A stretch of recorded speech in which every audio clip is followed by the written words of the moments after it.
आज मी आपल्यासोबत तोंडात टाकताच विरघळणारी ही मऊसूद आंबा खोबऱ्याची बर्फीची रेसिपी शेअर करणार आहे. जी बर्फी बनवायला खूप सोपी आहे. प्रमाण ही एकदम योग्य प्रमाणात मी तुम्हाला सांगणार आहे.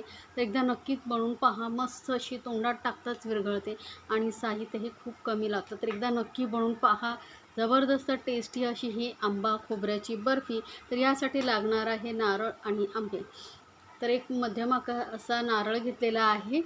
सोबतच ही जे खोबरं असतं ना, ओला खोबऱ्याचंच बर्फी छान लागते. आणि त्यानंतर इथे 2 आंबे घेतलेले आहेत, हापूस आंबे आहेत. आता हे आंबे आणि खोबरं आपल्याला बारीक पीसेसमध्ये कट करून घ्यायचं आहे. तर मी काय करणार आहे, हे नारळ फोडून याचे छोटे छोटे पीसेस करून घेते.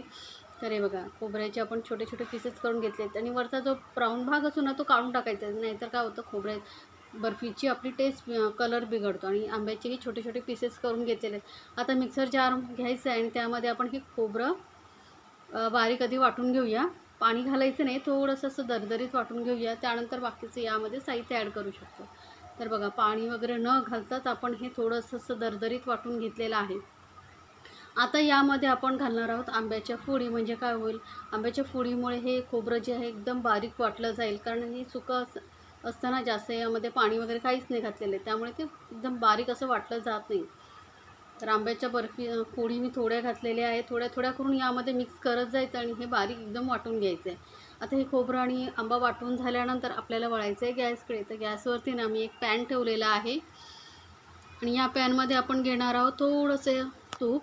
तर 1 चमचा इथे तूप घेतलेलं आहे. तुपामुळे काय होतं, आपल्या बर्फीला चकाकीही छान येते आणि टेस्टही चांगली लागते. त्यामुळे मी थोडंसं तूप घेतलेलं आहे. आता हे तूप व्यवस्थित असं पॅनवरती पसरवून घ्यायचं आणि हा जे आपण खोबरं आणि आंबा वाटून घेतला होता ते सर्व यामध्ये घालायचं आहे. आणि गॅस एकदम कमी ठेवायची बरं का. कमी गॅसवरती आता हे छान असं भाजून घ्यायचं आहे आपल्याला. 2 मिनटं आपण हे छान असं परतून घ्यायचं आहे. म्हणजे काय होतं, खोबऱ्यामधला जो ओलसरपणा असतो ना, तोही कमी होतो आणि आंबाही चांगला असला तुपामध्ये परतला जातो. त्यामुळे आपली बर्फी लवकर होते. अजून यामध्ये आपण साखर वगैरे काहीच घातलेली नाही आहे. त्यामुळे आधी फक्त असं 2 मिनटं मस्त असं परतून घ्यायचं. यामुळे लक्षात ठेवा, बर्फी लवकर होते. कारण जर साखर घातली ना, तर मग पाणी सुटतं लवकर आणि मग बर्फी व्हायला टाईम लागते. त्यानंतर इथे मी अर्धा कप साखर घेतलेली आहे. आता आंबा किती गोड आहे यावरती तुम्हाला साखरेचं प्रमाण कमी जास्त करायचं असतं. हा आंबा थोडा जास्त गोड होता, त्यामुळे मी अर्धा कप साखर घातलेली आहे. 1 नारळ आणि 2 आंब्यासाठी मी अर्धा कप साखर घातलेली आहे. तुम्ही थोडी आधी साखर घालून बघा, थोडं टेस्ट करून बघा. तुम्हाला जर असं वाटलं की गोड कमी आहे, तर थोडी साखर मग तुम्ही वाढवू शकता. आता हे छान असं मिक्स करून घेऊया. तर बघू शकता, साखरेमुळे थोडंसं पाणी सुटलेलं आहे. आता इथे ना आपली बर्फी अजून टेस्टी होण्यासाठी मी मिल्क पावडर घालते. तर 2 चमचे मिल्क पावडर घालते. मिल्क पावडरमुळे काय होतं, बर्फीला मस्त अशी माव्यासारखी टेस्ट येते. कारण जर तुम्ही मिल्क पावडरऐवजी दूध घातलात ना, तर मग बर्फी व्हायला खूप टाईम लागतो ते दूध आटेपर्यंत. त्यापेक्षा ही साधी सोपी पद्धत आहे. मिल्क पावडर घालायची. 10-10 रुपयाचे पाउचेस येतात. आज आरामात कुठल्याही किराणा दुकानामध्ये तुम्हाला इझिली मिळून जाते. ते एक पॅकेट 10 रुपयाची घातलात ना, तरी बर्फी टेस्टी होते. किंवा नाही तुम्हाला आवडत असेल, नाही घातलात तरी चालेल.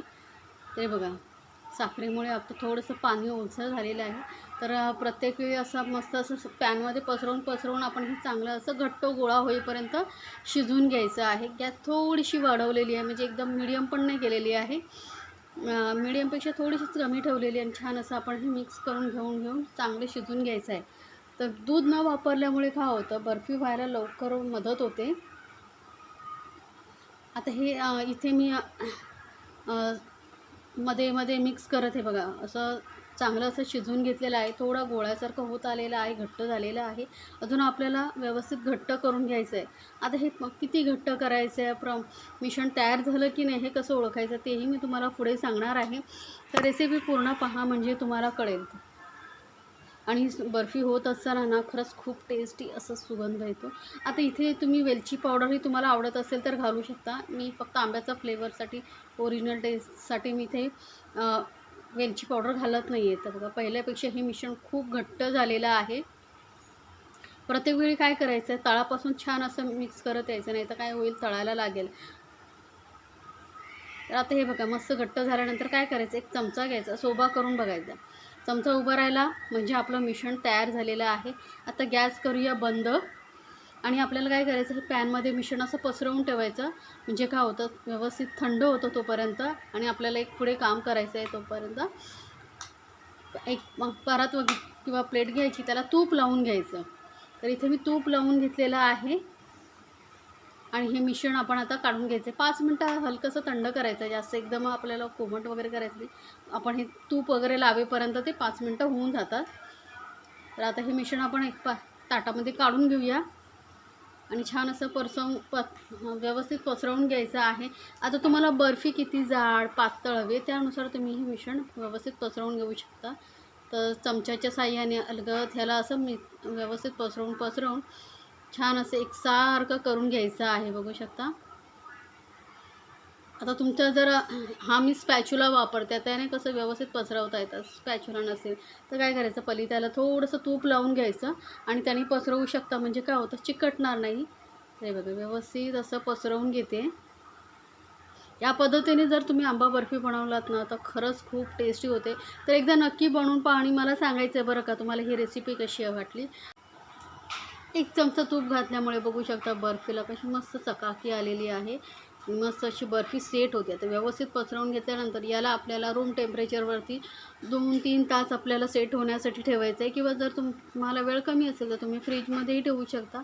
अर्धा ते 1 तासामध्ये बर्फी मस्त सेट होते. आता इथे तुम्ही प्लेन ही बर्फी ठेवू शकता, की मी जसं बदामाचे तुकडे लावते, छोटे छोटे कट करून घेतलेले ते लावते, तसंही लावू शकता. त्यामुळे बर्फी दिसायला खूप सुंदर दिसते. किंवा प्लेनही तुम्ही ठेवू शकता, हे तुमच्यावरती. किंवा तुम्ही बदामाऐवजी पिस्ता वगैरेही लावू शकता. हलकं चमच्याने असं दाबून घ्यायचं. म्हणजे काय होतं, बर्फीमध्येही मस्त असं आतमध्ये व्यवस्थित चिकटले जातात. जेव्हा आपण कटिंग करतो तेव्हा निघत नाही. आता याला मी असंच बाहेर ठेवून देते थोडा वेळ झाकून. बर्फी मस्त सेट होते. तर आता आपण चेक करूया. 3 ते 4 तास ठेवली होती मी बर्फी. तर बघू शकता मस्त अशी बर्फी सेट झालेली आहे. आता याचे पीसेस कट करून घेऊया. आता पीसेस ही तुम्ही तुमच्या आवडीनुसार छोटे मोठे तुम्हाला जसे आवडतात तसे कट करून घेऊ शकता. आता मी मध्यम आकाराचे चौकोनी पीसेस करून घेणार आहे. तर बघू शकता पीसेस करताना तुम्हाला समजलं असेल की ती मऊसूद अशी आपली ही बर्फी झालेली आहे. बर्फी कडकही बनवतात, पण ही मऊसूद जेव्हा बर्फी आपण बनवतो ना, खरंच तोंडात टाकताच विरघळणारे असं रसरशीत लागते, जी खाण्यासाठी असं एकदम जबरदस्त लागते.